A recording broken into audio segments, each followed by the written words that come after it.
Hello विद्यार्थियों, target with लक्ष्य के इस न्यू वीडियो में आप सभी का स्वागत है। तो आज के इस लेक्चर में मैं आप सभी को यहाँ पर जो है केमिस्ट्री की कुछ मुख्य रासायनिक अभिक्रियाएं बताऊंगा, जिससे संबंधित क्वेश्चन पेपर में आता है कि कैसे प्राप्त करेंगे केवल रासायनिक समीकरण दीजिए। ये सभी बहुत ही महत्वपूर्ण अभिक्रियाएं हैं, तो वीडियो को आप लोग पूरा लास्ट तक जरूर देखिएगा।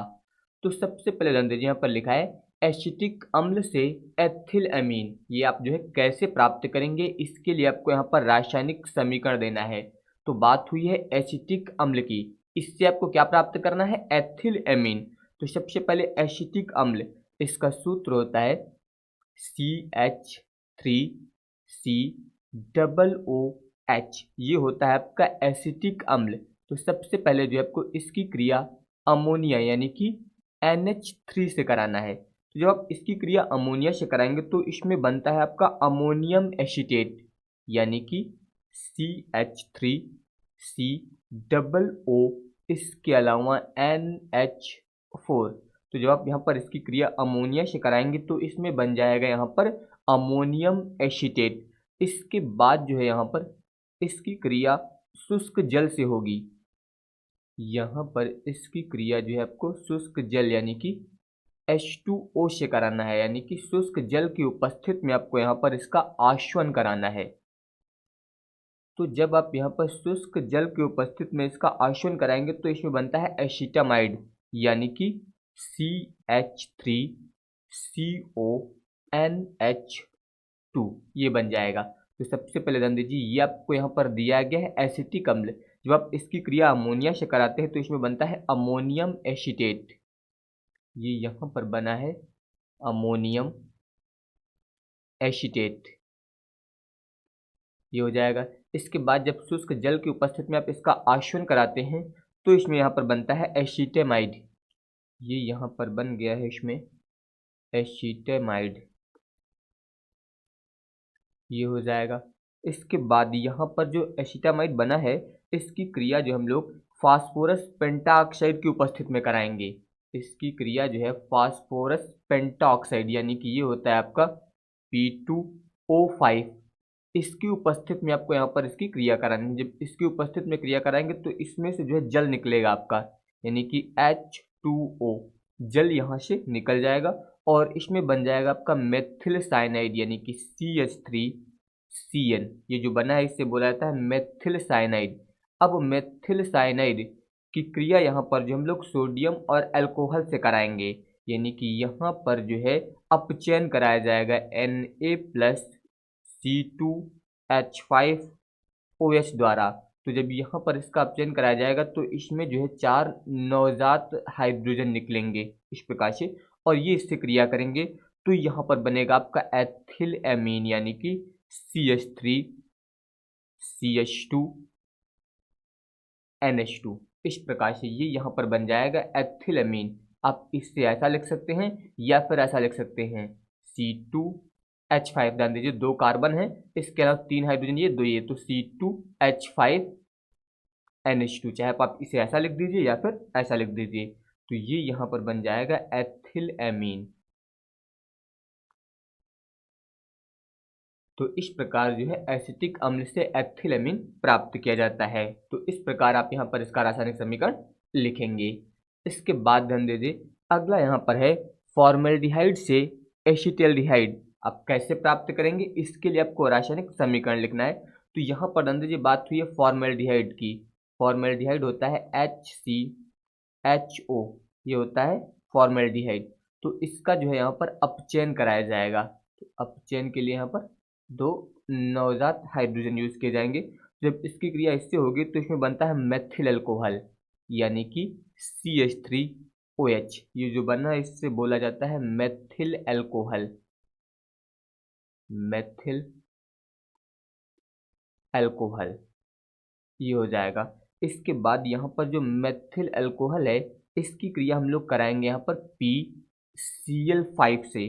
जब इससे क्रिया कराई जाएगी तो इसमें बनता है आपका मेथिल क्लोराइड यानी कि CH3Cl बन जाएगा। और इसके बाद यहाँ पर ये जो बना है आपका, ये है मेथिल क्लोराइड,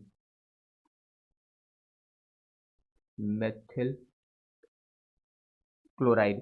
अब इसकी क्रिया जो हम लोग यहाँ पर पोटेशियम साइनाइड यानी कि KCN, इससे यहाँ पर आपको कराना है। तो जब यहाँ पर इससे कराएंगे तो यहाँ से ये पोटेशियम और यहाँ से Cl यानी कि इसमें से KCl यानी कि पोटेशियम क्लोराइड निकल जाएगा और यहाँ पर बन जाएगा, ध्यान दीजिए इसमें यहाँ पर दिया गया है CH3, ये हो जाएगा CH3। इसके अलावा यहाँ पर ये CN यानी कि इसमें बन जाएगा मेथिल साइनाइड। ये जो बना है इसे बोला जाता है मेथिल साइनाइड। तो ये बन जाएगा यहाँ पर मेथिल साइनाइड।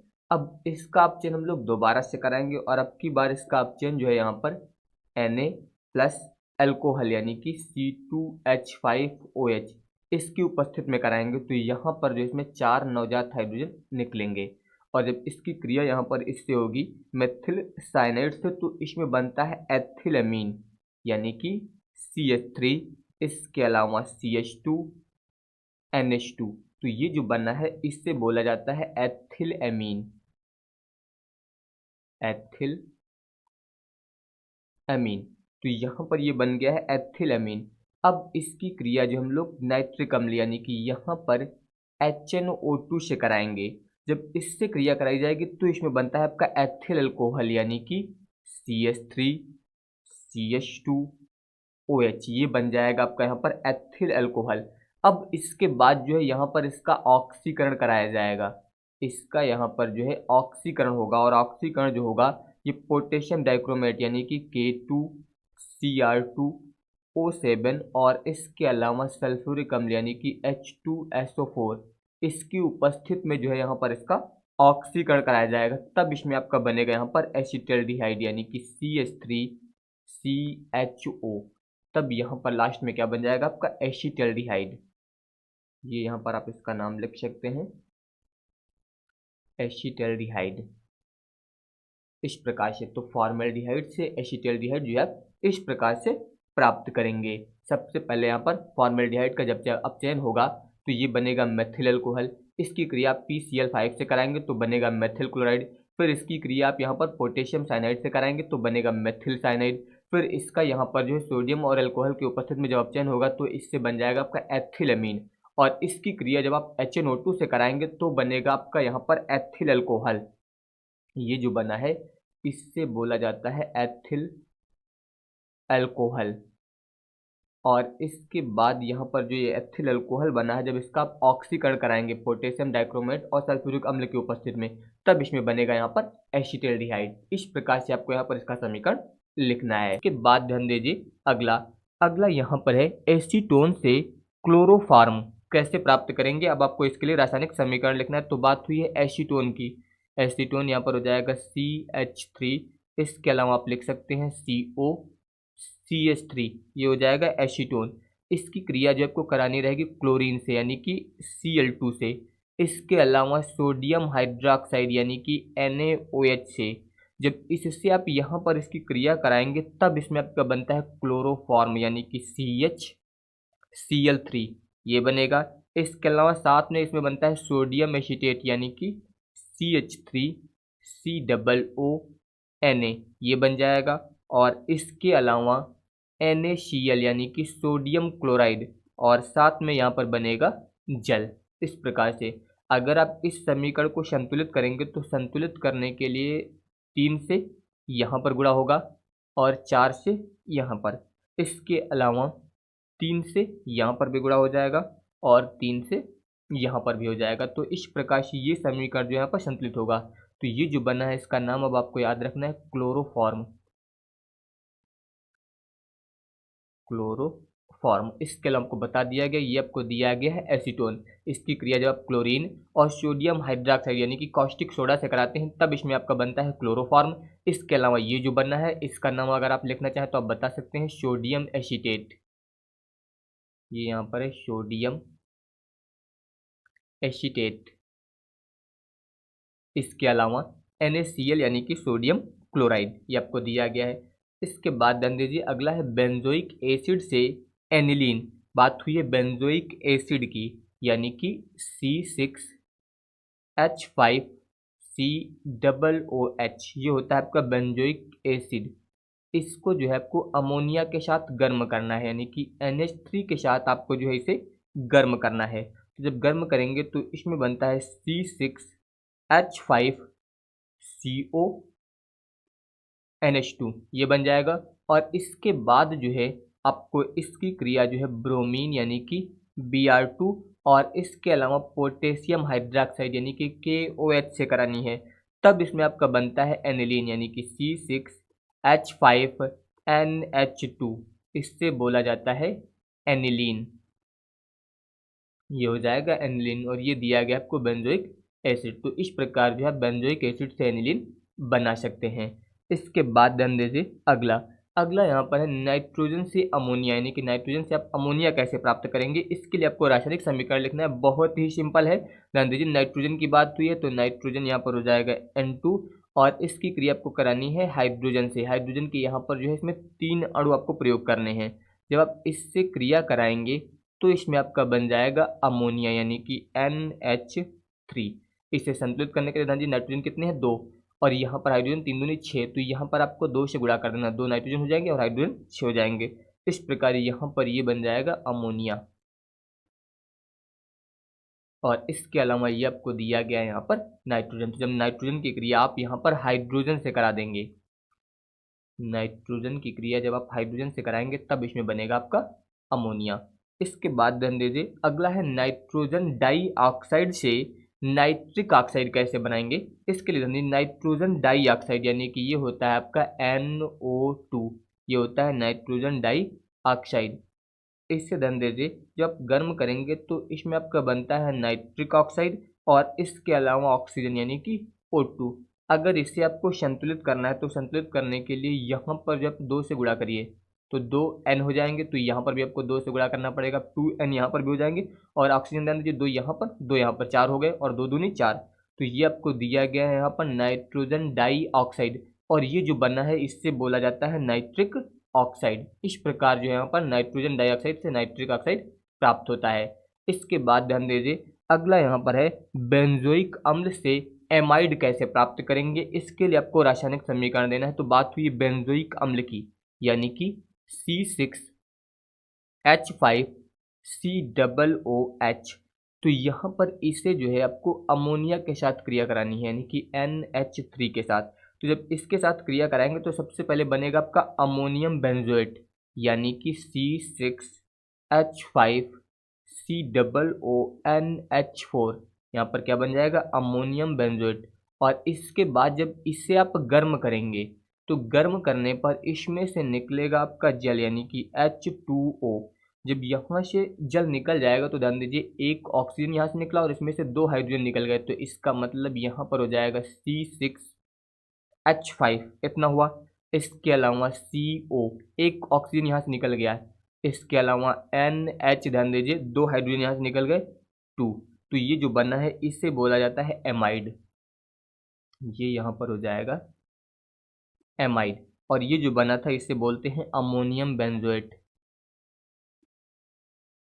अमोनियम बेंजोएट ये हो जाएगा। और ये आपको दिया गया है बेंजोइक अम्ल। इसके बाद ध्यान दीजिए अगला यहाँ पर डाई एजोनियम लवण से क्लोरोबेंजीन कैसे प्राप्त करेंगे। तो बात हुई है डाई एजोनियम लवण यानी कि C6H5N2Cl। यहाँ पर जो N2 दिया गया है ये प्लस होता है और ये माइनस होता है, ये होता है आपका डाई एजोनियम लवण। इसकी क्रिया जो है आपको Cu2Cl2 और इसके अलावा HCl से करानी है। जब इससे कराएंगे तो इसमें बनेगा आपका C6H5Cl और इसके अलावा N2 यानी कि यहाँ पर ये आपका बन जाएगा क्लोरोबेंजीन इस प्रकार से। और ये आपको दिया गया है डाई एजोनियम लवण। इस प्रकार से यह अभिक्रिया होती है। अब इसके बाद ध्यान दीजिए अगला है बेंजीन से पिक्रिक अम्ल कैसे प्राप्त करेंगे, या फिर आ सकता है बेंजीन से आप फिनाल कैसे प्राप्त करेंगे, या फिर फिनाल से आप पिक्रिक अम्ल कैसे प्राप्त करेंगे। तो ये अलग अलग तरीके से पूछा जाता है। सबसे पहले ध्यान दीजिए बात हुई है बेंजीन की, तो इसमें यहाँ पर आप बनाएंगे इस प्रकार से बेंजीन रिंग, ये यहाँ पर हो जाएगी बेंजीन रिंग इस प्रकार से। इसकी क्रिया जो है आपको क्लोरीन यानी कि Cl2 से करानी है। इस प्रकार से Fe की उपस्थिति में Cl2 से, तो इसमें आपका बनता है क्लोरोबेंजीन। जब Cl2 से करा देंगे तो इसमें बन जाएगा आपका क्लोरोबेंजीन, यानी कि यहाँ पर अब लग जाएगा Cl। इस प्रकार से ये बना आपका क्लोरोबेंजीन। अब इसकी क्रिया जो है आपको कास्टिक सोडा यानी कि सोडियम हाइड्रोक्साइड NaOH से जो है 300 डिग्री सेल्सियस पर कराना है। जब इससे कराएंगे तो आपका बनता है फिनॉल। अब आपका यहाँ पर बन जाएगा इसमें फिनॉल यानी कि OH। ये इस प्रकार से यहाँ पर ये बन गया है फिनॉल, यानी कि बेंजीन से फिनॉल अगर आएगा तो यहाँ पर जो है आपको ये अभिक्रिया लिखनी है। इसमें ये आपको दिया गया है यहाँ पर बेंजीन, तो इस प्रकार जो है बेंजीन से बन जाएगा फिनॉल। इसके अलावा ये जो बना है इससे बोला जाता है क्लोरोबेंजीन। इस प्रकार से अब यहाँ पर ये जो फिनॉल बना है, अब ध्यान दीजिए इसकी क्रिया आपको करानी है। तो सबसे पहले बेंजीन से आपका यहाँ पर बनेगा फिनॉल इस प्रकार से, यानी कि OH ये हो जाएगा। अब इसकी क्रिया जो है आपको यहाँ पर सधूम नाइट्रिक अम्ल से कराना है, यानी कि HNO3 से कराना है। ये जो लिया जाएगा ये सधूम होगा, तो सधूम नाइट्रिक अम्ल से इसकी क्रिया कराएंगे और यहाँ पर जो है इसके 3 अणु प्रयोग किए जाएंगे। तो यहाँ पर जो क्रिया होगी वो सल्फ्यूरिक अम्ल यानी कि H2SO4 की उपस्थिति में कराई जाएगी। तो इसमें से जल निकलेगा यानी कि H2O, और यहाँ पर इसके जो है 3 अणु यहाँ से निकलेंगे। तो ध्यान दीजिए यहाँ पर इस प्रकार से आप बनाएंगे बेंजीन रिंग, ये हो जाएगी। अब इसमें ध्यान दीजिए यहाँ पर आपका लगा हुआ है OH, इसके अलावा इसमें ध्यान दीजिए एक NO2 आपका यहाँ पर जुड़ जाएगा। इसके अलावा एक NO2 यहाँ पर आपके जुड़ेगा और एक NO2 जो है आपका यहाँ पर जुड़ जाएगा इस प्रकार से। तो ये जो बना है इससे ही बोला जाता है पिक्रिक अम्ल, इससे बोला जाता है पिक्रिक अम्ल। इसके अलावा अगर आप नंबरिंग करें तो 1 2 3 4 5 6, तो एक NO2 कहाँ पर लगा है, 2 नंबर पर लगा है, तो इसे आप लिख सकते हैं 2। इसके अलावा एक 4 नंबर पर दिया गया है और एक 6 नंबर पर दिया गया है, तो 2 4 6। इसके अलावा आप लिखेंगे यहाँ पर ट्राई नाइट्रो, क्योंकि 3 यहाँ पर नाइट्रो हो गए हैं, तो ट्राई नाइट्रोफिनॉल। इस प्रकार से भी आप यहाँ पर इसका नाम लिख सकते हैं 2 4 6 ट्राई नाइट्रोफिनॉल, या फिर इसे आप बोल सकते हैं पिक्रिक अम्ल। तो इस प्रकार जो है फिनॉल से पिक्रिक अम्ल, यानी कि ये आपको यहाँ पर क्या दिया गया है फिनॉल। तो अगर फिनॉल से पिक्रिक अम्ल आ रहा है तो आपको ये वाला यानी कि जो दूसरा समीकरण दिया गया ये लिख देना है। लेकिन अगर बेंजीन से फिनॉल पूछा जा रहा है तो यहाँ पर ये जो पहला समीकरण दिया गया ये आप लिखेंगे। लेकिन अगर बेंजीन से पिक्रिक अम्ल आ रहा है तो ये आपको यहाँ पर दोनों समीकरण जो है लिखने होंगे, ये याद रखिएगा। अब इसके बाद ध्यान दीजिए अगला है फिनॉल से बेंजीन। तो यहाँ पर बात हुई है इसमें फिनॉल की, तो यहाँ पर ध्यान दीजिए आप इस प्रकार से यहाँ पर बना दीजिए फिनॉल, ये हो जाएगा। यहाँ पर लग जाएगा इसमें OH, यानी कि ये हो गया फिनॉल। इसकी क्रिया आपको जिंक चूर्ण यानी कि Zn से करानी है। तो जब यहाँ पर इसे आप गर्म करेंगे जिंक चूर्ण के साथ तो इसमें आपका बन जाएगा बेंजीन। इस प्रकार से जो है यहाँ पर इसमें बन जाएगी बेंजीन और साथ में जिंक ऑक्साइड यानी कि ZnO, यहाँ पर ये जो बना है इससे बोला जाता है बेंजीन। तो इस प्रकार जो है फिनॉल से बेंजीन प्राप्त करेंगे। इसके बाद ध्यान दीजिए अगला है फिनॉल से एनिलीन। तो फिर यहाँ पर बात हुई है फिनॉल की, इस प्रकार से आप बना दीजिए, ये यहाँ पर हो जाएगा फिनॉल यानी कि OH। इस प्रकार से इसकी क्रिया जो है आपको NH3 से कराना है और यहाँ पर ये जो क्रिया होगी वो 300 डिग्री सेल्सियस पर होती है। तो जब इसकी उपस्थिति में यहाँ पर क्रिया होगी अमोनिया की उपस्थिति में, तो इसमें से आपका जल यानी कि H2O ये निकल जाएगा और इसके साथ साथ इसमें बन जाएगा एनिलीन। इस प्रकार से यहाँ पर ये हो जाएगा और अब यहाँ पर आकर जुड़ जाएगा NH2, ये जो बना है इससे ही बोला जाता है एनिलीन, ये हो जाएगा। तो इस प्रकार से जो है यहाँ पर बन जाएगा एनिलीन। अब इसके बाद ध्यान दीजिए ऑक्जेलिक अम्ल से फॉर्मिक अम्ल कैसे प्राप्त करेंगे, इसका आपको रासायनिक समीकरण लिखना है। तो बात हुई है ऑक्जेलिक अम्ल की, इसकी क्रिया आपको करानी है ग्लिसरॉल से, ग्लिसरॉल यानी कि CH2OH ये होगा, इसके अलावा CHOH और फिर यहाँ पर हो जाएगा CH2OH ये होगा आपका ग्लिसरॉल। इसकी क्रिया जो है आपको यहाँ पर करानी है ऑक्जेलिक अम्ल से। ऑक्जेलिक अम्ल आपका होता है C2H2O4। इससे आप ऐसा लिखिए, ऑक्जेलिक अम्ल को आप लिखिए HOOC और फिर इसी प्रकार से आप लिख सकते हैं यहाँ पर COOH करके, ये हो जाएगा आपका ऑक्जेलिक अम्ल यानी C2H2O4 ये आपका होता है ऑक्जेलिक अम्ल। यहाँ पर ये जो क्रिया होगी ये जो है 110 डिग्री सेल्सियस पर होगी इस प्रकार से। तो यहाँ पर होगा क्या, इसमें से ध्यान दीजिए यहाँ से आपका H और यहाँ से ये OH निकलेगा, यानी कि यहाँ पर आप ध्यान दीजिए यहाँ से ये वाला OH और यहाँ से ये वाला H इतना निकल जाएगा, इसका मतलब H2O ये निकल जाएगा। तो अब ध्यान दीजिए यहाँ पर हो जाएगा CH2, इस प्रकार से यहाँ से ये निकल गया तो ये जो है इसके साथ आके अब यहाँ पर जुड़ जाएगा, यानी कि ध्यान दीजिए यहाँ पर ये OOC इतना हो गया और इसके अलावा COOH ये इसके साथ जुड़ जाएगा और इसके अलावा ध्यान दीजिए यहाँ पर दिया गया है CHOH और फिर यहाँ पर हो जाएगा CH2OH।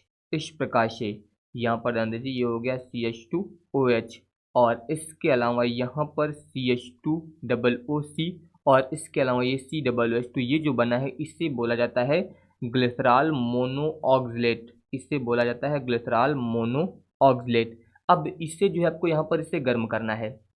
जब आप यहाँ पर इसे गर्म करेंगे तो गर्म करने से इसमें से निकलेगा आपका CO2, यहाँ से जो है इसमें से CO2 आपका निकल जाएगा। तो जब CO2 निकल जाएगा तो ध्यान दीजिए अब यहाँ पर हो जाएगा CH2COOH। ध्यान दीजिए यहाँ से CO2 निकल गया आपका तो COOH ये हो जाएगा। इसके अलावा आपको दिया गया CHOH और फिर यहाँ पर हो जाएगा CH2OH इतना हो गया। अब इसकी क्रिया आपको फिर से जो है यहाँ पर जल से करानी है, यानी कि H2O से करानी है। तो जब जल से यहाँ पर क्रिया कराएंगे तो ध्यान दीजिए यहाँ से एक H, ध्यान दीजिए इस H2O से एक H निकलेगा और इसके अलावा यहाँ से ये COOH ये यानी कि फॉर्मिक अम्ल इसमें से निकल जाएगा। तो अब ध्यान दीजिए यहाँ पर हो जाएगा CH2, यहाँ से निकल गया तो यहाँ पर ये एक H और ये वाला O यानी कि OH जो है आपका यहाँ पर आके जुड़ जाएगा। इसके अलावा यहाँ पर हो जाएगा CHOH और फिर यहाँ पर हो जाएगा CH2OH। इस प्रकार से यहाँ पर ये फिर से जो है ग्लिसरॉल बन जाएगा और ये यहाँ पर आपका बन जाएगा फॉर्मिक अम्ल, फॉर्मिक अम्ल। इस प्रकार से यहाँ पर ये जो है बन जाएगा। तो यहाँ पर ध्यान दीजिए ऑक्जेलिक अम्ल से आपको फॉर्मिक अम्ल बनाने के लिए सबसे पहले यहाँ पर ये जो ऑक्जेलिक अम्ल दिया गया है इसकी क्रिया आपको ग्लिसरॉल से करानी है। तो जब इससे क्रिया कराएंगे तो यहाँ पर आपका बनेगा ग्लिसरॉल मोनोऑक्सलेट, आप इसका नाम नोट कर सकते हैं, इसे बोला जाता है ग्लिसरॉल मोनोऑक्सलेट। इसके बाद इसे जब गर्म करेंगे तो इसमें से CO2 निकल जाएगा तो ये बनेगा। फिर इसकी क्रिया आपको जल से करानी है, तो जल से कराने पर यहाँ पर आपका ग्लिसरॉल और फिर से फॉर्मिक अम्ल जो यहाँ पर बन जाएगा। तो इस प्रकार जो है आप ऑक्जेलिक अम्ल से फॉर्मिक अम्ल प्राप्त करेंगे। इसके बाद ध्यान दीजिए अगला है फॉर्मिक अम्ल से एथिल फॉर्मेट। बात हुई है फॉर्मिक अम्ल यानी कि HCOOH ये हो जाएगा आपका फॉर्मिक अम्ल। इसकी क्रिया जो आपको करानी है एथिल अल्कोहल से यानी कि C2H5OH से। जब एथिल अल्कोहल से आप यहाँ पर इसकी क्रिया कराएंगे तो यहाँ पर ध्यान दीजिए और ये क्रिया जो होगी वो सांद्र H2SO4 की उपस्थिति में होगी, सांद्र H2SO4 यानी कि सांद्र सल्फ्यूरिक अम्ल की उपस्थिति में ये क्रिया कराई जाएगी। तो इसमें से आपका जल यानी कि H2O निकलेगा और साथ में इसमें बनेगा एथिल फॉर्मेट यानी कि HCOOC2H5 ये जो बना है इससे बोला जाता है एथिल फॉर्मेट, एथिल फॉर्मेट। इस प्रकार से जो है यहाँ पर फॉर्मिक अम्ल की क्रिया जो है एथिल अल्कोहल से कराने पर क्या बनता है आपका एथिल फॉर्मेट बन जाता है। इसके बाद ध्यान दीजिए अगला यहाँ पर ध्यान दीजिए दिया गया आपको मेथिल अल्कोहल से एथिल अल्कोहल कैसे प्राप्त करेंगे, ये क्वेश्चन आ सकता है। या फिर इसमें इस प्रकार से आ सकता है कि मेथिल अल्कोहल से एसिटिक एसिड आप किस प्रकार से प्राप्त करेंगे। या फिर क्वेश्चन आ सकता है मेथिल अल्कोहल से एथिल एमीन कैसे प्राप्त करेंगे। ये क्वेश्चन जो है अलग अलग तरीके से यहाँ पर आ सकता है। तो सबसे पहले धंधे में बात हुई है मेथिल अल्कोहल की, और मेथिल अल्कोहल होता है आपका CH3OH, ये होता है मेथिल अल्कोहल। इसकी क्रिया जो है आपको यहाँ पर करानी है सबसे पहले PCl5 से। इसकी क्रिया जो होगी वो PCl5 से होगी। तो यहाँ पर जब इससे क्रिया कराई जाएगी तो इसमें बनता है आपका मेथिल क्लोराइड यानी कि CH3Cl, ये बनेगा। इसके बाद मेथिल क्लोराइड की क्रिया आपको करानी है पोटेशियम साइनाइड से यानी कि KCN से। और जब पोटेशियम साइनाइड से आप इसकी क्रिया कराएंगे तो इसमें बन जाएगा आपका मेथिल साइनाइड यानी कि CH3Cn, ये बन जाएगा। इसके बाद जो है यहाँ पर इसका अपचयन होगा। ये आपको इसके पहले भी बताया गया था यहाँ पर अल्कोहल यानी कि C2H5OH की उपस्थिति में। तो यहाँ पर जो इसमें 4 नवजात हाइड्रोजन निकलते हैं। जब यहाँ पर इसकी क्रिया इससे होगी तो इसमें बनता है आपका एथिल एमीन CH3, इसके अलावा CH2NH2, ये बन गया है आपका यहाँ पर एथिल एमीन। ये हो जाएगा एथिल एमीन इस प्रकार से। अब इसके बाद यहाँ पर एथिल एमीन की क्रिया करानी है आपको HNO2 से। HNO2 से जब इससे क्रिया कराएंगे तो यहाँ पर बनता है एथिल अल्कोहल यानी कि CH3CH2OH, ये बन जाएगा यहाँ पर एथिल अल्कोहल, एथिल अल्कोहल, ये बन जाएगा। इसके बाद जो है आपको यहाँ पर इसका ऑक्सीकरण कराना है। इसका यहाँ पर जो है ऑक्सीकरण होगा पोटेशियम डाइक्रोमेट यानी कि K2Cr2O7, इसके अलावा H2SO4 की उपस्थिति में। तो जब इसका ऑक्सीकरण कराया जाएगा तो यहाँ पर बनता है एसिटल्डिहाइड यानी कि CH3CHO, ये बन जाएगा। और इसके बाद एसिटल्डिहाइड का ऑक्सीकरण जो आपको दोबारा से कराना है। इसका ऑक्सीकरण जो फिर से कराएंगे यहाँ पर K2Cr2O7, और इसके अलावा H2SO4 की उपस्थिति में इसका ऑक्सीकरण आप दोबारा से कराएंगे, तब बनता है एसिटिक एसिड यानी कि CH3COOH, ये जो बना है आपका ये हो जाएगा एसिटिक एसिड, एसिटिक एसिड इस प्रकार से। तो अब यहाँ पर जब ये क्वेश्चन आएगा कि मेथिल अल्कोहल से एथिल अल्कोहल आप कैसे प्राप्त करेंगे, तो आपको यहाँ तक कर देना है केवल। ध्यान दीजिए यहाँ पर ये बना था CH3CH2OH, ये आपका एथिल अल्कोहल, इतना करके छोड़ देना है। अगर यहाँ पर पूछा जाता है मेथिल अल्कोहल से एथिल एमीन कैसे प्राप्त करेंगे, तो केवल ये आपको यहाँ तक करके छोड़ देना है जहाँ पर आपका एथिल एमीन बन गया। लेकिन अगर ये आता है मेथिल अल्कोहल से एसिटिक एसिड कैसे प्राप्त करेंगे, तब आपको यहाँ पर ये पूरा समीकरण यूज करना होगा। तो इस समीकरण में आपके 3 तरह से क्वेश्चन ये आ सकता है, ये याद रखिएगा। अब इसके बाद अगला है एथिल अल्कोहल से मेथिल एमीन कैसे प्राप्त करेंगे। इसके लिए आपको रासायनिक समीकरण लिखना है। तो यहाँ पर बात हुई है एथिल अल्कोहल की, यानी कि ये हो जाएगा CH3CH2OH यानी कि एथिल अल्कोहल। सबसे पहले आपको यहाँ पर जो है इसका ऑक्सीकरण करना है। इसका यहाँ पर जो है ऑक्सीकरण होगा K2Cr2O7 प्लस H2SO4। यहाँ पर जो H2SO4 होगा ये यहाँ पर तनु यूज किया जाएगा। तो इसकी उपस्थिति में जो है सबसे पहले यहाँ पर आपको करना है ऑक्सीकरण। जब आप इसका ऑक्सीकरण कराएंगे यहाँ पर एथिल अल्कोहल का, तो इससे बन जाएगा आपका एसिटल्डिहाइड यानी कि CH3CHO। तो जब आप यहाँ पर एथिल अल्कोहल का ऑक्सीकरण कराएंगे तो इससे बनेगा आपका एसिटल्डिहाइड, ये हो जाएगा यहाँ पर एसिटल्डिहाइड इस प्रकार से। इसके बाद जो आपको यहाँ पर इसका ऑक्सीकरण फिर से करना है। अब की बार जो यहाँ पर इसका ऑक्सीकरण होगा ये फेहलिंग विलयन द्वारा होगा। इसका ऑक्सीकरण जो है आपको फेहलिंग विलयन द्वारा कराना है, फेहलिंग विलयन द्वारा। जब फेहलिंग विलयन द्वारा इसका ऑक्सीकरण कराएंगे तो इसमें बनता है एसिटिक अम्ल यानी कि CH3 COOH यहाँ पर बन जाएगा एसिटिक अम्ल। अब इसके बाद जो एसिटिक अम्ल बना है इसकी क्रिया आपको करानी है अमोनिया से यानी कि NH3 से। तो इसमें बनता है आपका अमोनियम एसीटेट यानी कि CH3COONH4। तो यहाँ पर क्या बनेगा आपका अमोनियम एसीटेट।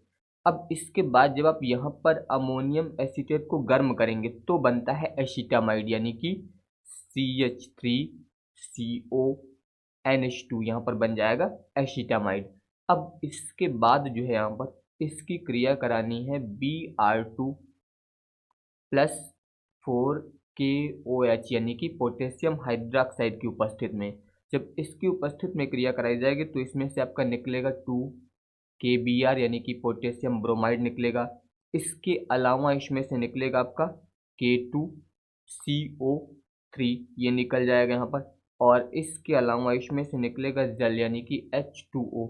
जब ये निकल जाएगा तो यहाँ पर आपका बनेगा इसमें मेथिलएमीन यानी कि CH3NH2। तो यहाँ पर क्या बनेगा मेथिलएमीन, ये हो जाएगा मेथिल एमीन। इसके अलावा इसका नाम याद रखिएगा ये है एसीटामाइड,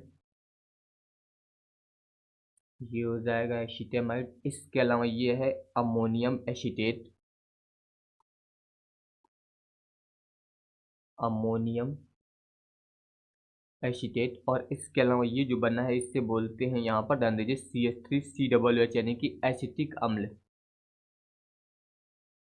एसिटिक अम्ल। ये हो जाएगा आपका एसिटिक अम्ल। इस प्रकार जो है एथिल अल्कोहल से यहाँ पर मेथिलएमीन जो है प्राप्त किया जाता है। इसके बाद अगला है बेंजीन से DDT, या फिर क्वेश्चन आ सकता है क्लोरोबेंजीन से DDT कैसे प्राप्त करेंगे। इसके लिए आपको रासायनिक समीकरण लिखना है। तो सबसे पहले ध्यान दीजिए यहाँ पर बात हुई है बेंजीन की, तो आप यहाँ पर इसमें बना सकते हैं बेंजीन रिंग। इस प्रकार से यहाँ पर ये हो जाएगी बेंजीन। इसकी क्रिया जो है आपको सबसे पहला कराना है आपको क्लोरीन यानी कि Cl2 से। तो जब इससे आप कराएंगे तो इसमें बनेगा आपका क्लोरोबेंजीन। क्या बन जाएगा यहाँ पर क्लोरोबेंजीन, इस प्रकार से। तो यहाँ पर ध्यान दीजिए ये आपका लग जाएगा आपकी बार यहाँ पर Cl, तो ये हो जाएगा क्लोरोबेंजीन। इस प्रकार यहाँ पर आप लिख सकते हैं क्लोरोबेंजीन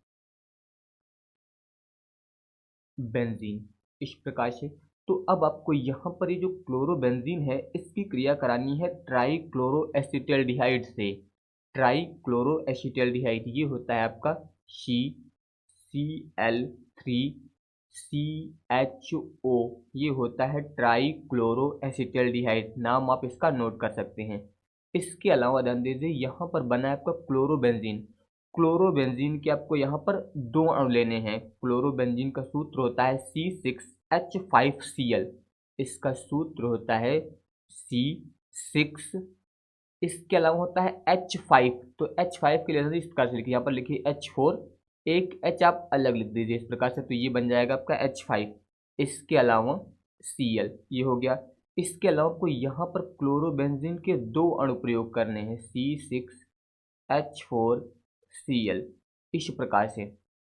तो यहाँ पर ये जो क्रिया होगी ये सांद्र सल्फ्यूरिक अम्ल की उपस्थिति में होगी यानी कि सांद्र H2SO4 की उपस्थिति में कराया जाएगा क्रिया। तो होगा क्या, यहाँ से ध्यान दीजिए ये वाला ऑक्सीजन और यहाँ से ये दोनों हाइड्रोजन, इसका मतलब इसमें से जल ये निकल जाएगा। और जब जल यहाँ से निकल जाएगा तो ध्यान दीजिए यहाँ पर आपको दिया गया CCl3, ये हो गया CCl3। इसके अलावा हो गया CH, यहाँ से ये ऑक्सीजन और यहाँ से ये दोनों हाइड्रोजन निकल गए, तो ये इसके साथ जुड़ जाएगा और ये भी इसके साथ जुड़ जाएगा। इसका मतलब यहाँ पर हो जाएगा C6H4Cl और यहाँ पर हो जाएगा C6H4Cl। तो ये जो बना है इससे ही बोला जाता है DDT, ये हो जाएगा D, इसके अलावा T। तो अगर ये आता है क्लोरोबेंजीन से DDTL, तो क्लोरोबेंजीन से DDTL आएगा तो आप डायरेक्ट ये वाला समीकरण यूज करेंगे यानी कि दूसरा वाला जो दिया गया है यहाँ पर, इसको आपको डायरेक्ट लिख देना। लेकिन अगर बेंजीन से DDT आता है तो पहले आपको यहाँ पर ये वाला समीकरण लिखना होगा, ये आपका होता है बेंजीन। तो पहले आप बेंजीन से क्लोरोबेंजीन प्राप्त करेंगे, फिर क्लोरोबेंजीन से आप डीडीटी प्राप्त करेंगे। इस प्रकार से आपको यहाँ पर इसका रासायनिक समीकरण लिखना है। इसका नाम आपको याद रखना है, ये होता है ट्राईक्लोरोएसिटल्डिहाइड। इससे आप नोट कर लीजिएगा। इसके बाद ध्यान दीजिए अगला अगला यहाँ पर है बेंजीन से एसीटोफिनोन। ये आप कैसे प्राप्त करेंगे, इसके लिए आपको रासायनिक समीकरण लिखना है। तो बात हुई है बेंजीन की, तो सबसे पहले ध्यान दीजिए यहाँ पर हो जाएगी बेंजीन रिंग। इस प्रकार से आप यहाँ पर बनाएंगे, ये हो जाएगी बेंजीन। इस प्रकार से इसकी क्रिया आपको करानी है एसिटिल क्लोराइड से, यानी कि CH3COCl। ये होता है एसिटिल क्लोराइड, एसिटिल क्लोराइड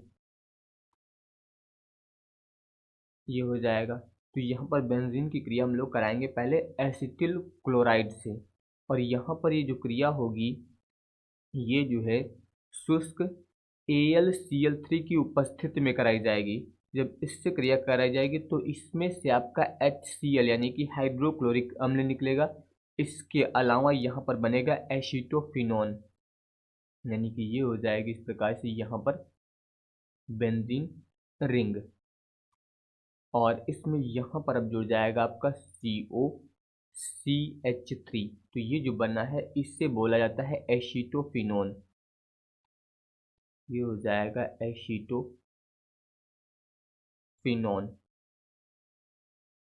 इस प्रकार जो है बेंजीन से एसीटोफिनोन प्राप्त होता है। इसकी क्रिया जो हम लोग एसिटिल क्लोराइड से कराते हैं शुष्क AlCl3 यानी कि एल्यूमिनियम क्लोराइड की उपस्थिति में कराई जाएगी, तब यहाँ पर बनेगा आपका एसीटोफिनोन। ये आपको याद रखना है।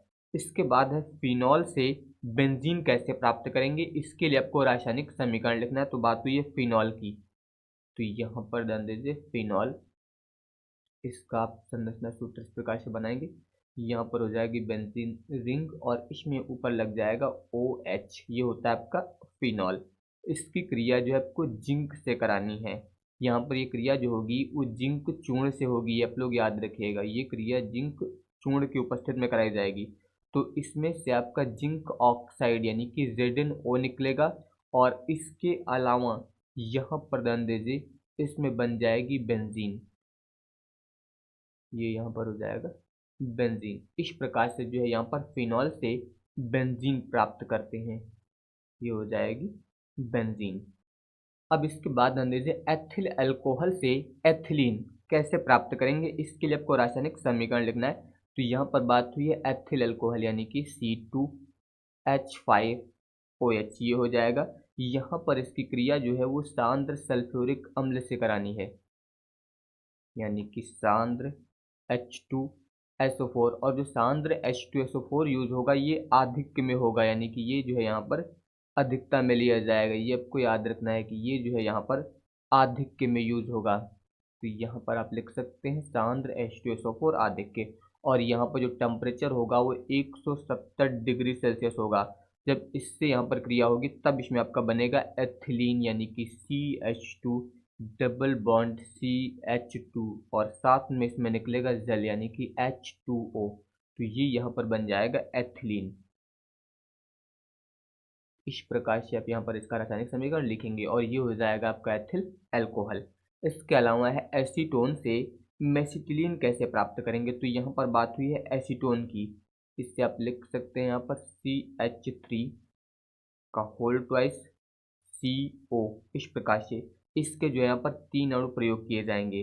तो यहाँ पर ध्यान दीजिए इसकी जो क्रिया होगी वो सांद्र सल्फ्यूरिक अम्ल की उपस्थिति में होगी, यानी कि सांद्र H2SO4। इसकी उपस्थिति में जो है यहाँ पर इसका आश्वन कराया जाएगा। और जब इसकी उपस्थिति में आप यहाँ पर इसका आश्वन कराएंगे तो इसमें से जल निकलेगा, यानी कि H2O। और इसके अलावा यहाँ पर बनेगा इसमें मेसिटिलीन। इस प्रकार से आप यहाँ पर इसे प्रदर्शित करेंगे, ये हो जाएगा। यहाँ पर एक बॉन्ड ये हो जाएगा और एक बॉन्ड ये। तो यहाँ पर आपका लग जाएगा इसमें CH3, एक CH3 आपका यहाँ पर जुड़ जाएगा और एक CH3 आपका यहाँ पर जुड़ जाएगा इस प्रकार से। तो ये जो बना है इससे ही बोला जाता है मेसिटिलीन। ये यहाँ पर हो जाएगा मेसिटिलीन इस प्रकार से। इसके अलावा इसको संतुलित करने के लिए यहाँ पर भी 3 से गुणा हो जाएगा। तो इस प्रकार जो है एसीटोन से मेथिलीन प्राप्त किया जाएगा। इसके बाद ध्यान दीजिए, अगला है मेथिल अल्कोहल से एसिटिक अम्ल। अब बात हुई यहाँ पर मेथिल अल्कोहल। मेथिल अल्कोहल आपका होता है CH3OH, ये हो जाएगा मेथिल अल्कोहल CH3OH। इसकी क्रिया जो हम लोग PCl5 से कराएंगे, इसकी क्रिया जो है PCl5 से कराना है, तो इसमें बनेगा आपका मेथिल क्लोराइड यानी कि CH3Cl बन जाएगा। इसके बाद इसकी क्रिया जो हम लोग पोटेशियम साइनाइड यानी कि KCN से कराएंगे, तो आपका बन जाएगा मेथिल साइनाइड। ये भी क्रिया कई बार यूज की जा चुकी है, तो इसे आप लोग याद रखिएगा। सबसे पहले यहाँ पर मेथिल अल्कोहल की क्रिया हम लोग PCl5 से कराएंगे, तो आपका बनेगा मेथिल क्लोराइड। इसकी क्रिया हम लोग पोटेशियम साइनाइड से कराएंगे, तो इसमें बनेगा आपका मेथिल साइनाइड। अब इसके बाद जो है यहाँ पर इसकी क्रिया हम लोग जल से यानी कि H2O से कराएंगे अम्लीय माध्यम में। तो जब अम्लीय माध्यम में इसकी क्रिया कराएंगे तो बनता है आपका एसिटिक अम्ल यानी कि CH3COOH। ये यहाँ पर बन जाएगा एसिटिक अम्ल, एसिटिक अम्ल इस प्रकार से। इसके बाद ध्यान दीजिए, अगला यहाँ पर है बेंजोइक अम्ल से बेंजल्डिहाइड कैसे प्राप्त करेंगे। तो बेंजोइक अम्ल यानी कि C6H5COOH, ये होता है आपका बेंजोइक अम्ल। इसकी क्रिया जो हम लोग PCl5 से कराएंगे, यहाँ पर ये क्रिया जो होगी PCl5 से होगी और टेम्परेचर जो है 500 डिग्री सेल्सियस होगा। जब इससे क्रिया कराएंगे तो इसमें बनेगा C6H5COCl, ये बन जाएगा। इसके बाद जो है इसकी क्रिया हम लोग यहाँ पर जो है H2 से कराएंगे और ये क्रिया जो होगी वो PDBaSO4 इसकी उपस्थिति में होगी। ये आप लोग याद रखेगा, इसे हम लोग बोलते हैं जाइलीन, इससे बोला जाता है जाइलीन। इसकी उपस्थिति में जब क्रिया कराएंगे तो इसमें आपका बनेगा बेंजल्डिहाइड यानी कि C6H5CHO। ये जो बना है इससे ही बोला जाता है बेंजल्डिहाइड। तो ये हो जाएगा यहाँ पर बेंजल्डिहाइड। इस प्रकार से यहाँ पर जो है बेंजोइक अम्ल से बेंजल्डिहाइड प्राप्त हो जाएगा। इसके बाद ध्यान दीजिए, अगला है एथिलीन से एथिल अल्कोहल कैसे प्राप्त करेंगे। यहाँ पर बात हुई है एथिलीन यानी कि CH2 डबल बॉन्ड CH2। इसकी क्रिया जो आपको कराना है जल से यानी कि H2O से, और ये जो क्रिया होती है वो सल्फ्यूरिक अम्ल यानी कि H2SO4 की उपस्थिति में होगी। जब इससे क्रिया कराएंगे तो इसमें बनेगा आपका एथिल अल्कोहल यानी कि CH3CH2OH। ये यहाँ पर बन जाएगा आपका एथिल अल्कोहल, इससे बोला जाता है एथिल अल्कोहल इस प्रकार से। इसके बाद अगला यहाँ पर फिनॉल से टॉलुइन आप कैसे प्राप्त करेंगे। तो बात हुई है फिनॉल यानी कि C6H5OH, ये होता है आपका फिनॉल।